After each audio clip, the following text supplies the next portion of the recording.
যে রান্নাবাহারে শিবরাত্রি স্পেশাল নারকেল কচুরলতি বানিয়ে দেখাবো।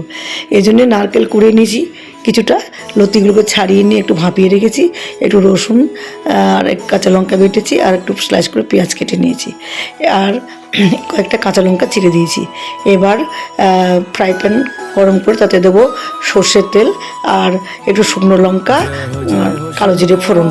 নুনটা ভাজা ভাজা হলে দেবো পেঁয়াজটা যখন একটু ভাজা ভাজা হবে তখন দেবো রসুন আর চেরা কাঁচা লঙ্কা। ওটা একটু মশলা ভাজা ভাজা হলে এবার কচুলতিগুলো দেবো, স্বাদ মতন নুন, একটু সামান্য মিষ্টি আর হলুদ দিয়ে নাড়তে থাকবো। আর নারকেল কোড়াটাকে দিয়ে নেড়ে নেড়ে নেড়ে নেড়ে যখন একদম পুরো মাখা মাখা হয়ে যাবে, একদম ঢুকে যাবে, মানে রসগুলো ঢুকে যাবে সব কিছুরই, তখন ওটাকে নামিয়ে রাখবো। দারুণ সুস্বাদু হয়, করে দেখবেন সবাই কেমন লাগে। সবাইকে অনেক ধন্যবাদ।